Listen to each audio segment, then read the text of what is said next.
अभी तक जो हम लोग पढ़ रहे थे वो होमोजीनियस डिफरेंशियल इक्वेशन आपकी थी, समघातीय अवकल समीकरण। समघातीय अवकल समीकरण किसको कहते हैं ये भी हमने पढ़ाई की। फिर समघातीय अवकल समीकरण, कोई भी differential equation homogeneous differential equation है, इसको सो कैसे करते हैं, इसके दो तरीके भी आपको बताए गए हैं। फिर इसके बाद अगर कोई differential equation homogeneous differential equation है तो उसको सॉल्व कैसे करना है उसके बारे में भी आपको बताएगा। और पिछली पूरी एक्सरसाइज जो कि 9.5 एक्सरसाइज थी, आपने पूरी तरीके से सॉल्व कर ली है। 9.5 एक्सरसाइज को सॉल्व करने के बाद आज हम चलेंगे 9.6 एक्सरसाइज की ओर। लेकिन सबसे पहले 9.6 एक्सरसाइज में हम उनका इसका इंट्रोडक्शन पढ़ेंगे कि एक्सरसाइज 9.6 जो कि डिफरेंशियल इक्वेशन है, एक्चुअली उसमें पढ़ना क्या है हमको, और जो भी पढ़ना है उसको उसमें क्या है और उसको सॉल्यूशन कैसे करने हैं। तो मैं आपको बताऊं कि एक्सरसाइज 9.6 जो होगी ना, उसमें फिर से एक नए तरीके के डिफरेंशियल इक्वेशन पढ़ने का मौका आपको मिलेगा, और उस डिफरेंशियल इक्वेशन का नाम होगा linear differential equation. Linear differential equation Hindi में रैखिक अवकल समीकरण कहा जाएगा। तो आपने ये थर्ड डिफरेंशियल इक्वेशन है, इसके पहले आपने जो डिफरेंशियल इक्वेशन पढ़ी है दो, उनमें से सबसे पहली पढ़ी थी differential equation with variable separable, पृथक करणीय चर वाले अवकल समीकरण। उसके बाद आपने स्टडी किया होमोजीनियस डिफरेंशियल इक्वेशन, समघातीय अवकल समीकरण। और आज ये थर्ड टाइप है डिफरेंशियल इक्वेशन में जिसको हम पढ़ने चल रहे हैं, that is linear differential equation and it is known in Hindi रैखिक अवकल समीकरण। ओके, क्या होती है और इसको सॉल्व कैसे करना है वगैरह वगैरह बातें डिस्कस करनी है आज हमको। सबसे पहले कि जो रैखिक अवकल समीकरण होती है ना, उसका फॉर्मेट क्या होता है आखिरकार, रैखिक अवकल समीकरण का फॉर्मेट क्या होगा, कैसे पहचानेंगे कि ये अवकल समीकरण रैखिक अवकल समीकरण है। तो मैं आपको बताऊं रैखिक अवकल समीकरण के दो फॉर्मेट हैं। जैसे होमोजीनियस डिफरेंशियल इक्वेशन में दो थे ना आपके, एक था d D x of y is equal to g of y upon x, और एक था d d y of x is equal to h of x upon y. Similarly linear differential equation has also two types. कौन कौन से वो type है और फिर उनको पढ़ेंगे कि सॉल्व कैसे करना है। सबसे पहले type, first type, first form जो रहेगी वो इस तरीके की रहेगी, d D x of Y plus P Y is equal to q type की। और जो दूसरी डिफरेंशियल इक्वेशन होगी, सेकेंड फॉर्मेट जो रहेगा लीनियर डिफरेंशियल इक्वेशन का, सेकेंड फॉर्म उसकी होगी D d y of x plus P x is equal to q. देखिए और दोनों को अच्छे से पहचान लीजिए आप। इसमें है d y by d x plus P Y is equal to q, इसमें है D x upon D Y plus P x is equal to q. एक चीज तो बड़ी, आप जब देख रहे होंगे ना तो बड़ी आसानी से एक बात तो दिख रही होगी कि अगर यहां पर ऊपर y है तो यहां पर भी ऊपर y है, और अगर यहां पर x है तो यहां पर भी कौन है, x है। ठीक है, अच्छा, तो dy by dx plus py is equal to q. This is the first format of linear differential equation, and the second format is dx upon dy plus px is equal to q. I hope कि format समझ में आ गया आपको किस type की होगी। नहीं होगी तो बना लिया करेंगे, अगर थोड़ा बहुत डिफरेंस हुई होगा, मिलेगा मुझे कुछ थोड़ा सा अलग सी मिलेगी तो हम इस फॉर्म में उसको ले आएंगे। ओके, अब एक चीज आपके मन में आ रही होगी कि यहाँ पर पी और क्यू क्या चीज है। तो मैं आपको बताऊं, इस डिफरेंशियल इक्वेशन में यहां जो आप P और Q देख रहे हैं, P एंड Q, ये जो P और Q है ना, ये दोनों ही ये या तो X के फलन होंगे, याद रखिए, अगर Y के साथ है तो X के फलन होंगे, और या फिर अचर पद होंगे। ये P एंड Q या तो कांस्टेंट होंगे, ठीक है, और या तो ये होंगे x के फलन, फंक्शन ऑफ x।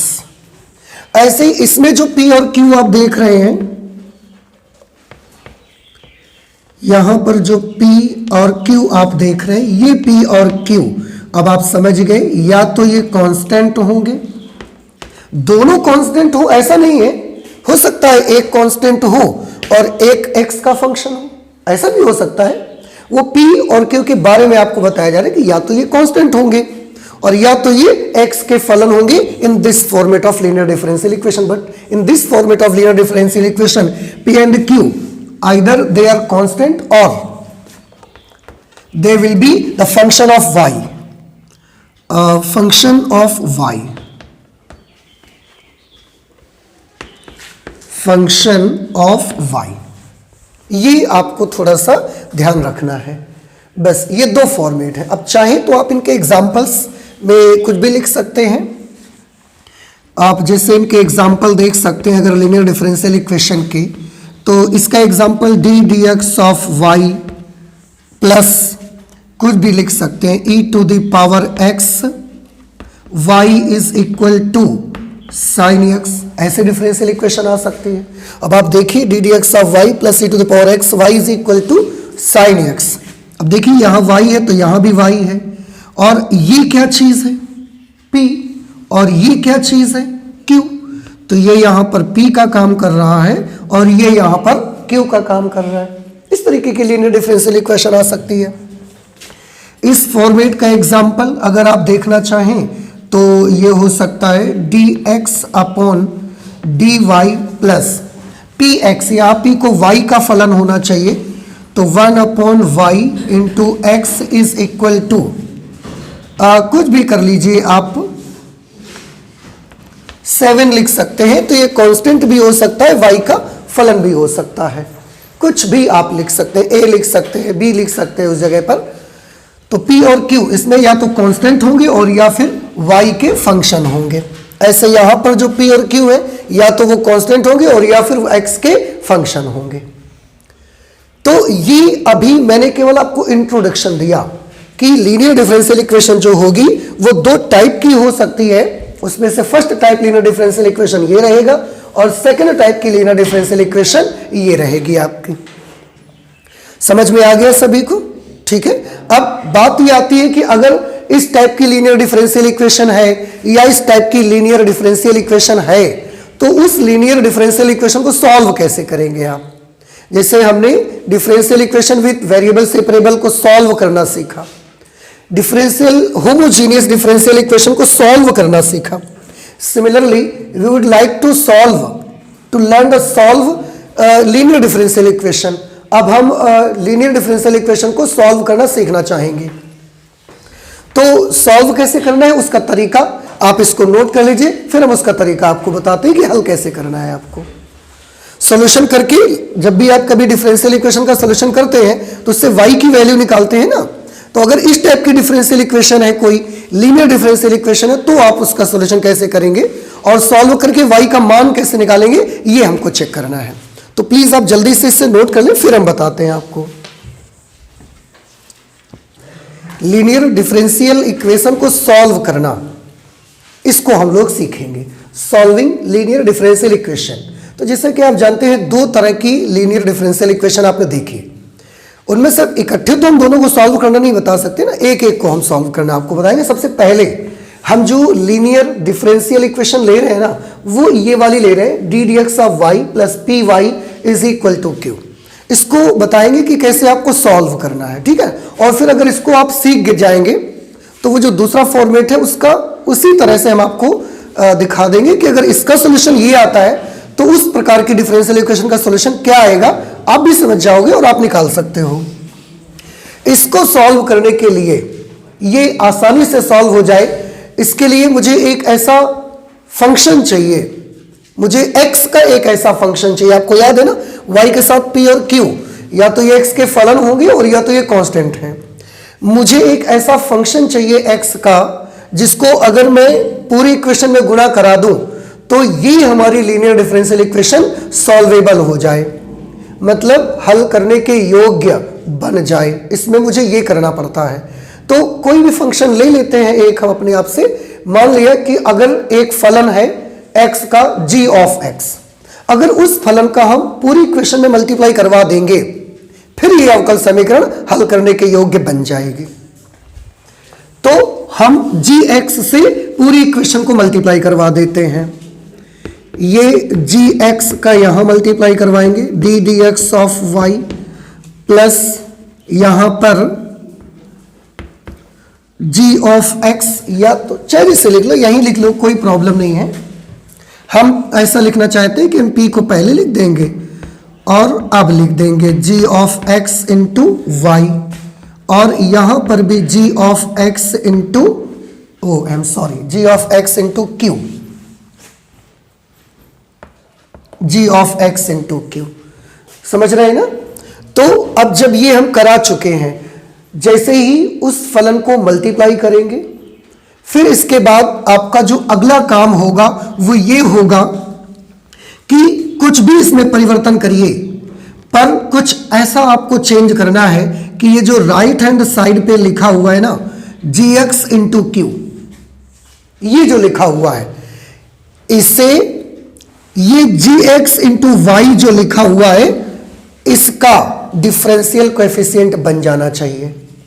फिर से सुनिए, राइट साइड पे जो ये लिखा है g of x into Q, इससे gx इंटू वाई का अवकलज बन जाना चाहिए। ऐसा आपको कुछ करना है। मान लेते हैं इसे इक्वेशन नंबर 1। तो हम चाहते क्या है, वी वॉन्ट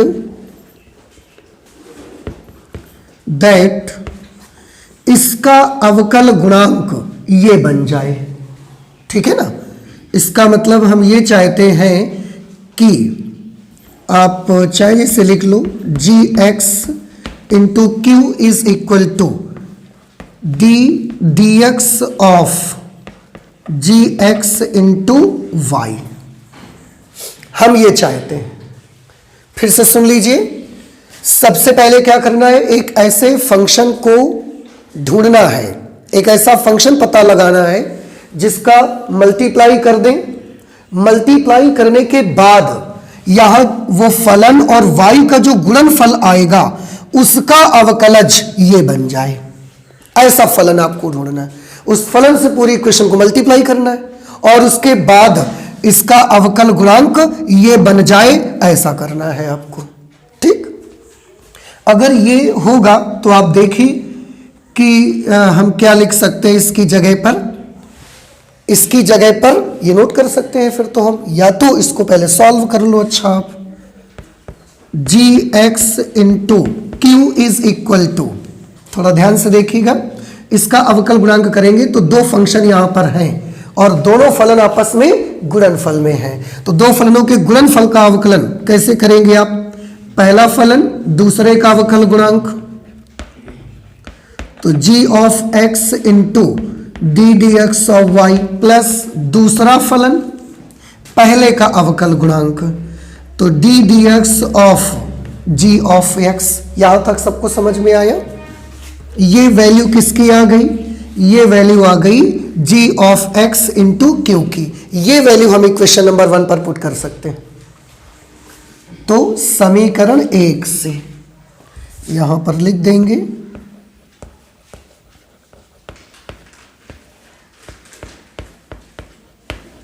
समीकरण 1 से gx इंटू क्यू, उसकी जगह पर ये पूरी वैल्यू आप नोट कर दीजिए। लेफ्ट हैंड साइड लिखा रहेगा, लेफ्ट हैंड साइड लिखिए सबसे पहले, तो ये आएगा g of x into D D x of Y plus p g of x into Y, p g of x into Y is equal to, अब आते हैं g of x into Q, तो g of x into Q, इसकी जगह पर ये note कर देंगे g of x D D x of Y, g of x D D x of Y plus y into D D x of g of x, y into D D x of g of x। बताइए यहां तक कोई दिक्कत आपको, ठीक है ना। शुरुआत हमने कहां से की है, सॉल्व करने के लिए एक ऐसा फलन आपको सोचना है कि अगर हम उस फलन का इसमें मल्टीप्लाई कर दें तो ये नंबर जो बने ये इसका क्या बन जाए, मतलब ये जो बने वो इसके अवकल गुणांक के बराबर हो, इसीलिए हमने इसको इसके अवकल गुणांक के बराबर कर दिया और अब उसकी वैल्यू हम रख रहे हैं। अब ध्यान से देखिएगा क्या हो जाएगा, gx dy by dx, gx dy by dx, we can cancel them, same sign इधर उधर दोनों पक्षों में कैंसिल कर सकते हैं। बाकी जो बचा उसको पहले नोट करिए, p into G of x into Y is equal to y into D D x of g of x। बताओ यहां तक सबको समझ में आया? आपको कहीं पर भी कोई प्रॉब्लम हो जरूर बताइएगा। अभी हम y से y भी तो कैंसिल कर सकते हैं, नहीं समझ में आया? ठीक, उसके बाद ये p और आप जानते हैं gx हम उधर भेजना चाहते हैं, और उससे पहले इसको आप जानते हैं क्या? आपको नहीं लगता कि ये g ऑफ x का अवकलज है, और g ऑफ x के अवकलज को क्या हम g डैश x लिख सकते हैं कि नहीं लिख सकते? लिख सकते हैं। fx के अवकलज को f डैश x लिख सकते हैं, तो gx के अवकलज को g डैश x भी तो लिख सकते हैं ना। ओके, और ये gx इसके नीचे अपॉन में आ जाएगा। यानी प्रॉब्लम है व्यू, क्योंकि गुणा में है उधर जाके भाग में आ गया। ठीक है, हमको तो gx चाहिए, gx की आपने नया फलन कौन सा इंट्रोड्यूस करवाया था आपने क्वेश्चन में? gx। मैंने क्या बोला, एक ऐसा फलन हमको ढूंढना है कि अगर उसमें गुणा करवा देना तो फिर वो समाकलन करने के योग्य बन जाए, फिर वो उसको मतलब सॉल्यूशन करने के योग्य बन जाए। तो ऐसा कौन सा फलन होगा कसम से? तो ऐसा फलन जो होगा ना वही तो ढूंढ रहे हैं हम, और इसलिए हमारा फाइनल टारगेट है क्या? पता लगाना। I want to find out the value of this gx, जो कि नया मैंने यहां लगाया है। तो हम gx पता लगाना चाहते हैं। है कोई रास्ता gx निकाल लें? मुझे तो लगता है बस समाकलन कर दें अब हम, ठीक है ना। अब रहा नहीं जा रहा मेरे से, समाकलन कर दीजिए। दोनों पक्षों का समाकलन x के सापेक्ष करने पर, x के सापेक्ष करने पर देखो भैया, इधर लिखेंगे integration of p dx is equal to integration of g dash x upon g of x। इसको थोड़ा सा ना और सही से लिखते हैं, g dash x upon g of x और यहां पर dx। तो दोनों पक्षों में हमने x के सापेक्ष समाकलन कर दिया, दोनों साइड्स में इंटीग्रेशन का साइन लिया, दोनों साइड्स को dx दिया, because we are integrating both the sides with respect to x, क्योंकि हम दोनों साइड्स को x के सापेक्ष समाकलन कर रहे हैं। अब ये तो इसका तो कुछ नहीं कर पाए हम, क्यों? p के बारे में हम बिल्कुल कंफर्म मालूम नहीं है ना कि ये वाकई में x का फलन है कि इस समय ये कांस्टेंट है। आपको बता दें p और q या तो वो x के फलन होंगे और या तो वो एग्जैक्टली पता है इस समय क्या है, नहीं पता। इस समय तो बिल्कुल नहीं पता ना कि क्या है ये, कि x का फलन है या ये एक्चुअली अचर पद है, तो हम इसका तो कुछ नहीं कर सकते। अगर ये अचर पद होता तो बाहर निकाल देते, पर एक्चुअली तो हमको अभी पता नहीं है कि ये क्या है। इसको पहचानते हैं हम, समाकलन कर रहे हैं, नीचे फलन है ऊपर उसी का अवकलन है, क्या बन जाएगा? वेरी गुड, तो ये बन गया बेटा लॉग फलन। लॉग फलन मतलब लॉग gx। समझ आया कुछ आपको? ठीक, अच्छा इसके बाद अब हम क्या करना चाहते हैं? अब ध्यान से एक चीज देखिए, जब लॉगरिथम में कुछ नहीं लगा होता तो यहां बेस कितना माना जाता है? e माना जाता है, ठीक है ना। अच्छा, आपको लॉगरिथम का वो रूल मालूम है? भी हाल ही में आप बहुत यूज कर रहे थे, उसको यूज करते थे log 100 to the base 10 is equal to 2, तो आप लिख देते थे 100 is equal to 10 to the power 2, 100 is equal to 10 to the power 2। Base में उधर साइड को पावर लगाते थे और इसके इक्वल लिख देते थे। यही चीज यहां करिए तो ये जो बेस है, बेस में इसको पावर लगाइए और जो भी आता है उसको इसके इक्वल लिख दीजिए। नहीं कर सकते, समझ रहे हैं ना? तो हम क्या लिखें बताओ? gx इज इक्वल टू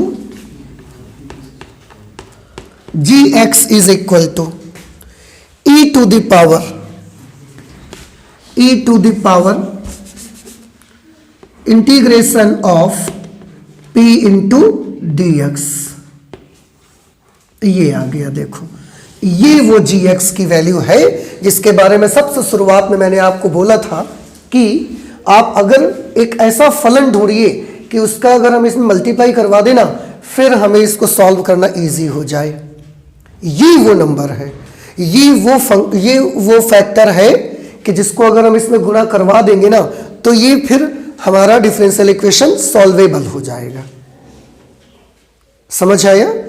तो क्योंकि ये एक गुणक है यानी कि एक फैक्टर है और ये ऐसा फैक्टर है जो कि बाद में इसको इंटीग्रेट करने में हमें आसानी देगा, इसलिए हमने इसका एक नाम रख दिया है और इसका हमने नाम रख दिया है इंटीग्रेटिंग फैक्टर। इंटीग्रेटिंग फैक्टर इसका हमने नाम रखा। इंटीग्रेटिंग फैक्टर को शॉर्ट में हम पूरा नहीं लिखा करेंगे, बाद में IF लिख दिया करेंगे और आप समझ जाया करिएगा कि IF stands for integrating factor. तो इंटीग्रेटिंग फैक्टर क्यों? क्योंकि ये एक ऐसा फैक्टर है और इसमें इंटीग्रेशन का साइन भी आ रहा है। इंटीग्रेशन का साइन है और ये एक ऐसा फैक्टर है कि अगर उससे हम इस लीनियर डिफरेंशियल इक्वेशन में दोनों साइड में मल्टीप्लाई कर दें तो फिर हमारा सॉल्यूशन हो सकता है इसका। ठीक है, ये पता लगा लिया। अब ये पता लग गया कि इसको मल्टीप्लाई करने से सॉल्यूशन हो सकता है, तो चलिए करते हैं सॉल्यूशन। रखो उसको यहां पे, रखो यहां, रखो यहां, रखो, सॉल्व करो, देखते हैं क्या होगा। लेकिन उसके लिए तो जगह चाहिए और आप देख रहे हैं जगह नहीं है हमारे पास, तो प्लीज आप नोट कर लें पहले, फिर हम उसको सॉल्व करके आपको दिखाते हैं। बट क्या यहां तक आपको कोई प्रॉब्लम है? समझ आ रहा है ना आपको? आप प्लीज जल्दी से नोट कर लें पहले इसको। इंटीग्रेटिंग फैक्टर निकल जाने के बाद ये जो gx की वैल्यू है, gx को ही इंटीग्रेटिंग फैक्टर बोलते हैं। तो ये जो gx आ गया ना, अब क्योंकि हमको तो अपनी डिफरेंशियल इक्वेशन सॉल्व करनी है तो हम इस पे वैल्यू लिख देंगे और देखिए क्या सॉल्यूशन मिलता है हमको। रख दीजिए वैल्यू gx की समीकरण 1 से, इसी को इक्वेशन नंबर 1 माना था ना हमने, तो समीकरण 1 से जहां जहां gx है सब जगह वो वैल्यू लिख दो जिससे आप इंटीग्रेटिंग फैक्टर कह रहे हो। लिखिए यहां पर, तो e to the power integration of p dx into d dx of y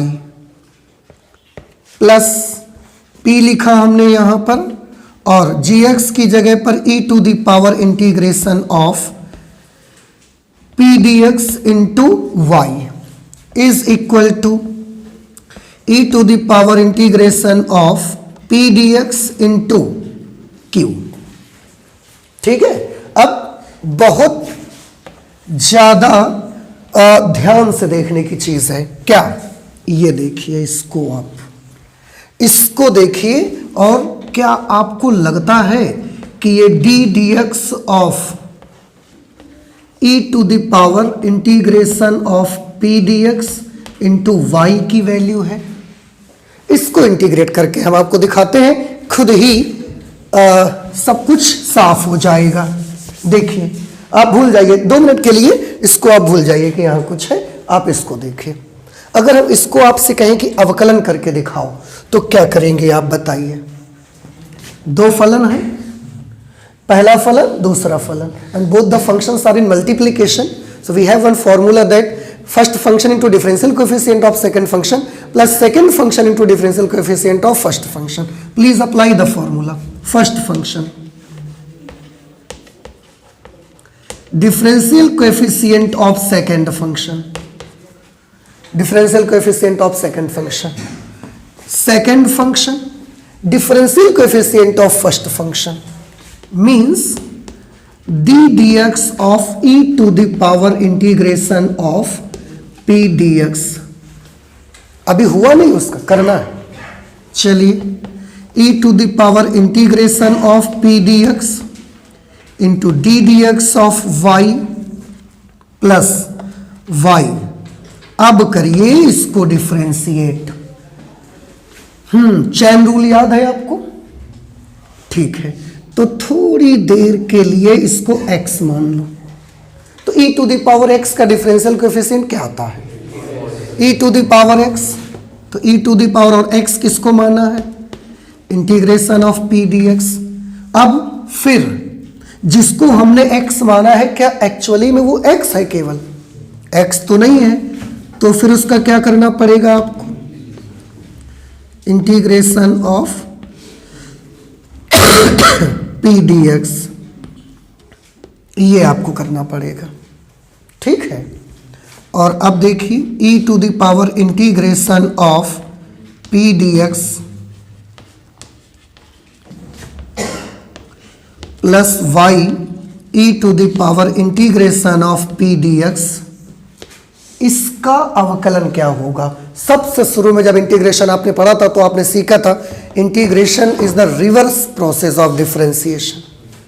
जो समाकलन होता है वो अवकलन की विपरीत प्रक्रिया को कहा जाता है। तो आपको नहीं लगता कभी अगर दोनों एक साथ आ जाएं तो ये दोनों एक दूसरे को कैंसिल कर देंगे? जैसे आपने फिजिक्स वगैरह में पढ़ा है, जो पॉजिट्रॉन होता है वो इलेक्ट्रॉन का एंटी पार्टिकल है। तो अगर पॉजिट्रॉन और इलेक्ट्रॉन दोनों एक साथ मिलते हैं तो दोनों एक दूसरे को एनिहिलेट कर देते हैं ना, निगल जाते हैं, दोनों एक दूसरे को नष्ट कर देते हैं। ऐसे ही अगर इंटीग्रेशन और differentiation both are the reverse process to each other, तो अगर वो दोनों एक साथ कहीं पर आते हैं तो वो एक दूसरे को कैंसिल आउट कर देंगे। यहां पर भी डिफरेंशिएशन भी आ रहा है, इंटीग्रेशन भी लगा है, तो ये दोनों एक दूसरे को कैंसिल कर देंगे और बचेगा क्या? केवल ये p बच जाएगा। बस समाकलन इंटीग्रेशन dx और डिफरेंशिएशन d dx, ये दोनों एक दूसरे को कैंसिल कर देंगे और क्या बच जाएगा? p बच जाएगा। अब आप देख लीजिए, इसको देखिए और मिलाइए। e to the power integration of p dx into D D x of y plus p, वो p लिखा हुआ है, e to the power integration of p dx, e to the power integration of p dx into y। नहीं समझ में आई? ठीक, तो इसका मतलब ये हुआ कि इसको हम ये लिख सकते हैं। ठीक है ना? अरे नहीं आया? आ गया ना? तो इसको हम ये लिख सकते हैं, और बेटा वही चीज तो यहां लिखी है, तो इसकी जगह पर ही तो हमने ये लिखा हुआ है। अब आ गया समझ में? चलो हटाओ, इसको यहां से हटा देते हैं। फिर से इसकी जगह पर अब आप समझ भी गए हैं कि क्या लिख सकते हैं? हम लिख सकते हैं D D x of Y, D D x of Y into E to the power integration of P D X is equal to, तो इसकी जगह तो हमने वो लिख दिया, ये इधर की तरफ आएगा तो इसको लिख दो e to the power integration of P D x into q. यहां से डायरेक्ट यहां पर, और कैसे वो भी मैंने पूरा करके आपको दिखा दिया है। अब हम ये चाहते हैं कि हम इसका मान निकालना चाहते हैं, इसकी वैल्यू निकालना चाहते हैं, तो फिर क्या किया जाए भाई? करा ये जाए कि दोनों पक्षों का समाकलन कर दिया जाए। समाकलन करेंगे तो ये इसका अवकलन है, समाकलन जैसे ही दोनों पक्षों का करेंगे तो उस समाकलन से ये अवकलन की प्रक्रिया कैंसल हो जाएगी। समाकलन करने पर समाकलन कर दो तो क्या बचेगा बता सकते हैं आप मुझे? अगर समाकलन करने से ये डी डी एक्स कैंसिल हो जाएगा तो बचेगा क्या? यहां पे बचेगा y into E to the power integration of P D X is equal to, यहां तो कोई कैंसिल होगा नहीं तो यहां तो लगाना ही पड़ेगा, e to the power integration of P D x into q, और x के सापेक्ष समाकलन कर रहे हो तो dx, और समाकलन करने के बाद एक कांस्टेंट ऑफ इंटीग्रेशन भी लगेगा। नहीं अभी लगाओगे तो जब समाकलन का निकल के आएगा तो बाद में लगाओगे, इसलिए हम पहले ही लगाए दे रहे हैं उसको। ठीक है ना? अब यहां पर आप एक चीज देख सकते हो, बड़ी सिंपल सी बात है, यहां से सॉल्यूशन आ जाएगा। किसी भी डिफरेंशियल इक्वेशन का सॉल्यूशन निकालते हो मतलब क्या निकालते हो? किसी भी डिफरेंशियल इक्वेशन का सॉल्यूशन निकालते हो, उसको हल करते हो मतलब क्या निकालते हो? y का मान। भूल गए? किसी भी अवकल समीकरण का हल निकालना मतलब किसका मान निकालना? y का मान निकाल लीजिए।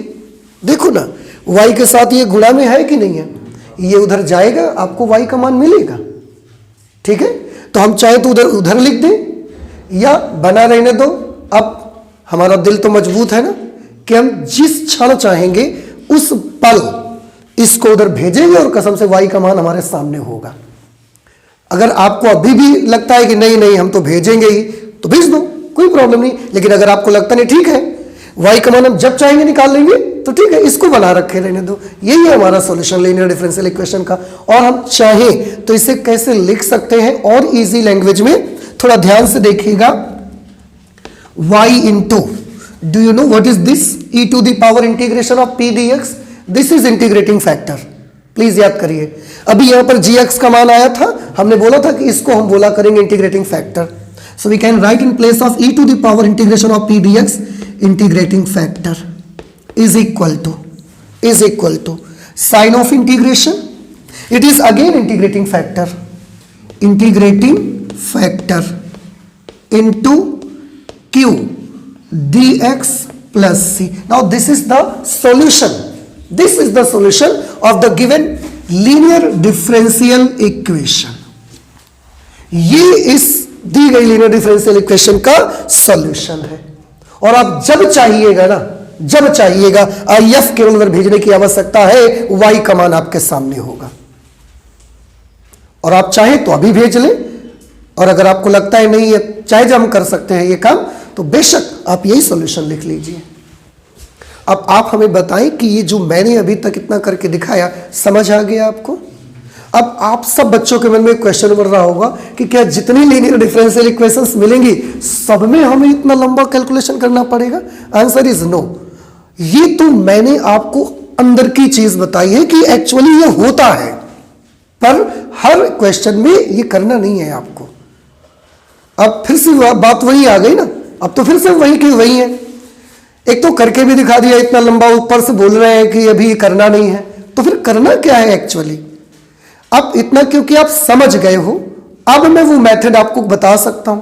और अब आप क्वेश्चन भी नहीं पूछ पाओगे, क्यों? क्योंकि आपको सब पता है, तो क्वेश्चन क्यों पूछोगे? अब मैं आपको वो 3 स्टेप बताऊंगा, जिन 3 स्टेप में आपका पूरा का पूरा क्वेश्चन सॉल्व हो जाया करेगा।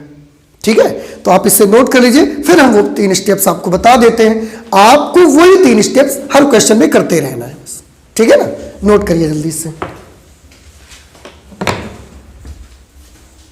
अब वो 3 स्टेप्स कौन कौन सी हैं जिनसे आप लीनियर डिफरेंशियल इक्वेशन के कैलकुलेशन तक पहुंच सकते हैं, क्वेश्चन से सॉल्यूशन तक कैसे पहुंच सकते हैं? देखिए, सबसे जो स्टेप नंबर 1 होगी आपकी, यानी कि सबसे पहले आपको क्या करना है? सबसे पहले जो भी डिफरेंशियल इक्वेशन आपको दी गई होगी, जो भी डिफरेंशियल इक्वेशन आपको दी गई होगी, उसको आप उसके जनरल फॉर्म में लेके आओगे। मतलब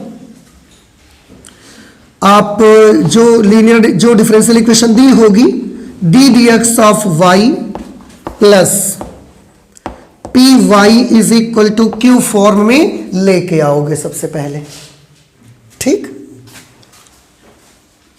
अब जब ये बदल लोगे, फिर बदलने से आप तुलना करा के आपको P मिल जाएगा और क्या मिल जाएगा? Q मिल जाएगा। ठीक है ना। इसके बाद स्टेप 2, स्टेप 2 पे आपको करना है find out integrating factor. Integrating factor find out करना है। कैसे? e to the power integration of p dx। ठीक है ना, यहां से p और dx, इसका समाकलन करिएगा, e की घात में इसका मान निकाल करके जो भी आएगा that will be integrating factor. ये सेकंड स्टेप होगी। इसके बाद स्टेप 3, स्टेप 3 पुट वैल्यूज। कहां पुट करनी है वैल्यूज?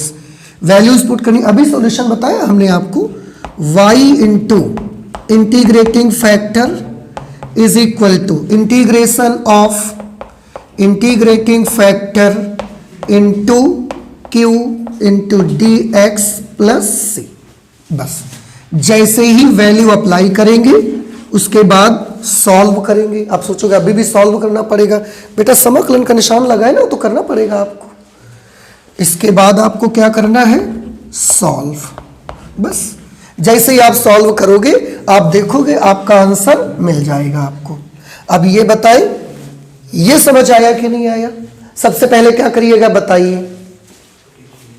सबसे पहले आपको जो डिफरेंशियल इक्वेशन दी गई है उसे उसकी जनरल फॉर्म में ऐसा बना लोगे।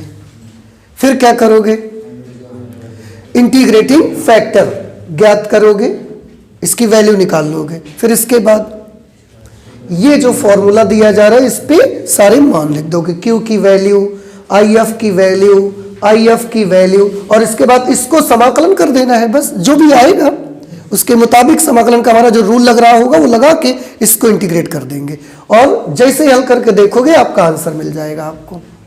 अब ये तो बात हुई इस प्रकार की डिफरेंशियल इक्वेशन को सॉल्व करने की।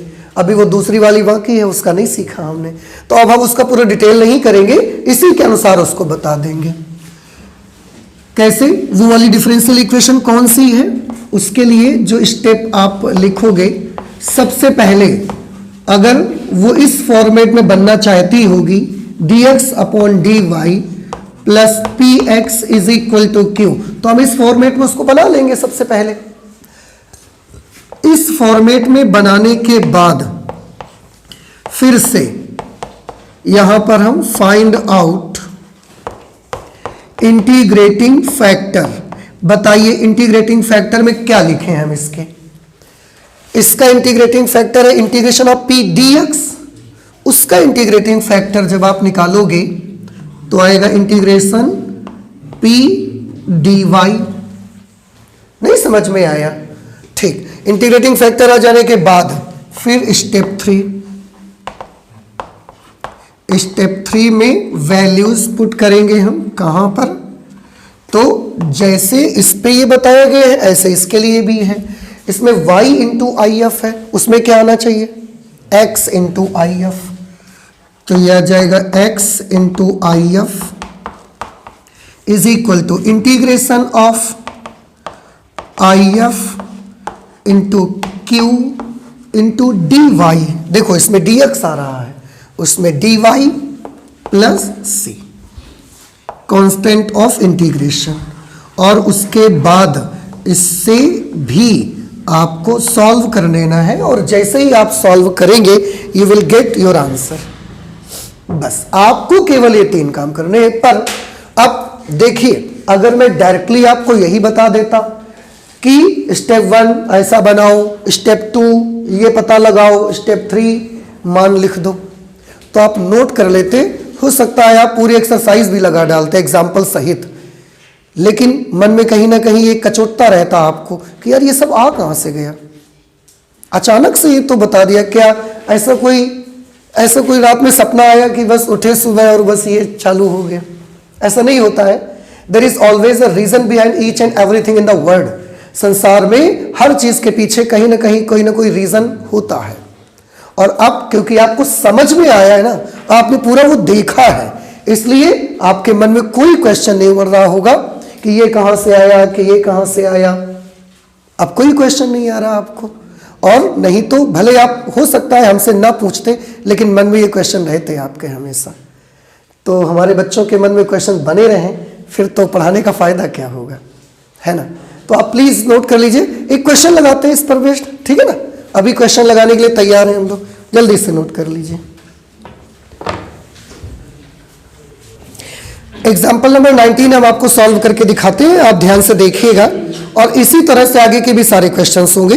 लिखा है अवकल समीकरण D D x of Y minus Y is equal to cos X का व्यापक हल ज्ञात करिए। व्यापक हल बताना है, विशिष्ट हल नहीं जाना, मतलब आर्बिट्रेरी कांस्टेंट बनने चाहिए हमारी इक्वेशन में, ठीक है। सबसे पहले आपको बोला गया, सबसे पहले स्टेप में क्या होगा कि आप अपनी जनरल फॉर्म में से कन्वर्ट कर लीजिए। तो कर लेते हैं जनरल फॉर्म में convert. D D x of Y plus -1 into Y is equal to cos X. आप देखो D D x of Y plus P Y is equal to Q में बदल लिया हमने। अब यहां पर बता सकते हैं आप मुझे कि p की वैल्यू क्या है, -1, और q की वैल्यू क्या है, cos x। समझ में आ गया? अब बताइए इसके बाद क्या करना चाहिए। स्टेप 2 में क्या करना है आपको, अब इंटीग्रेटिंग फैक्टर पता लगाना है। Integrating factor e to the power integration of p dx, e to the power integration of p dx। जब p का गुणा dx से करोगे, -1 का गुणा dx से करोगे तो बेटा माइनस इंटीग्रेशन dx ही तो आएगा, और इसकी वैल्यू भैया क्या आ जाएगी, e to the power -x। Minus और dx का इंटीग्रल क्या होता है, तो ये इंटीग्रेटिंग फैक्टर आ गया। अगर ये इंटीग्रेटिंग फैक्टर आ गया तो हमारी सेकंड स्टेप पार हो गई। थर्ड स्टेप करनी है अभी, सॉल्यूशन। थर्ड स्टेप पे सॉल्यूशन, क्या फॉर्मूला बताया गया है, y into I F is equal to integration of I F into Q into D x plus c. रख दीजिए value y into E to the power -x, e to the power -x, और q की जगह पर बेटा आपको याद ही होगा cos x है, देख भी रहे हैं आप यहाँ, dx प्लस सी। अब प्रॉब्लम ये है, इसको तो कुछ नहीं करना है, इसको इंटीग्रेट करना पड़ेगा। और इसमें देखो दो फलन है आपस में गुणनफल में है।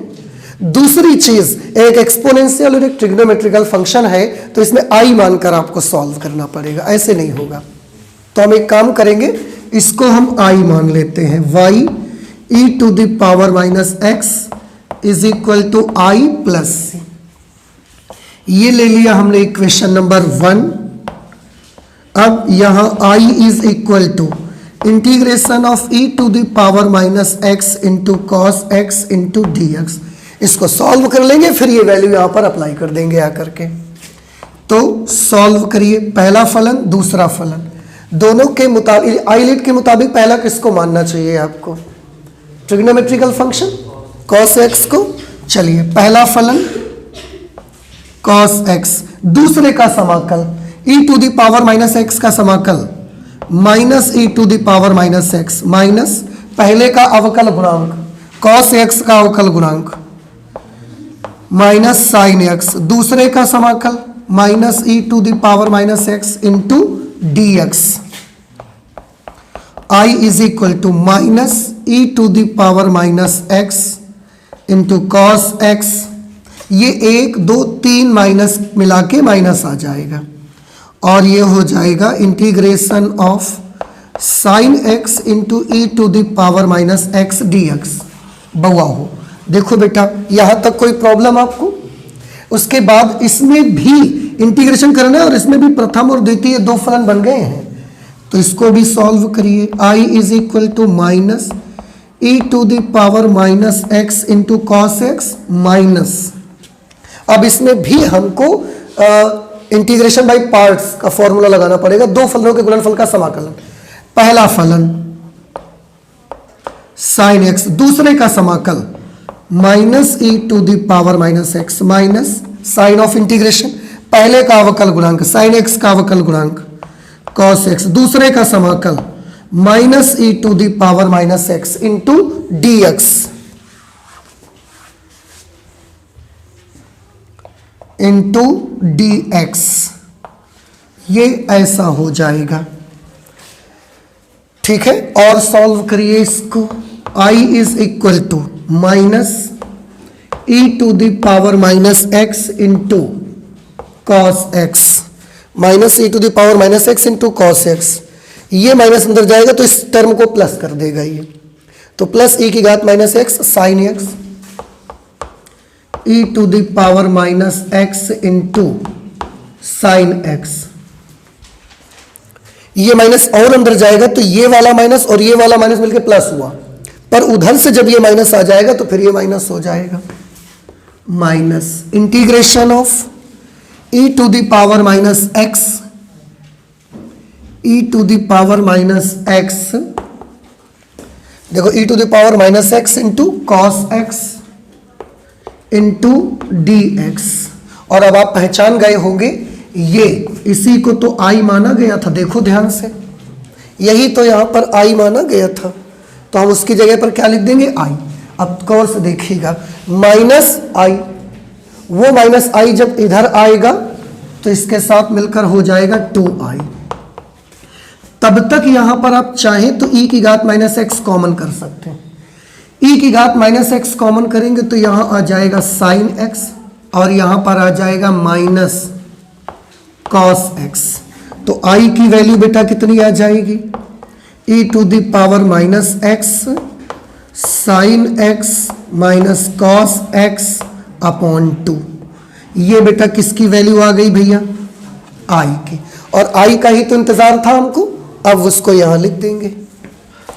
इसलिए समीकरण 1 से y into E to the power minus x is equal to I के स्थान पर ये सब लिख देंगे, e to the power minus x sine x minus cos x upon 2 plus c. आप एक काम कर सकते हो, अगर y का मान चाहिए तो e की घात माइनस एक्स से सभी पदों को डिवाइड कर दो, इसको डिवाइड करोगे तो ये y इज इक्वल टू, यहां e की घात माइनस एक्स से भाग दोगे तो ये भी कैंसिल हो जाएगा, ये आ जाएगा sine x minus cos x upon 2, और इसमें e की घात माइनस एक्स से डिवाइड करोगे, फिर जब वो ऊपर जाएगा तो e की घात प्लस एक्स बना लेगा। And now this is the final answer, y is equal to 19 number question का है, y is equal to sine x minus cos x upon 2 plus c e to the power x। अब आप बताएं हमको, आप समझ पाए कि नहीं समझ पाए, तरीका आ गया समझ में?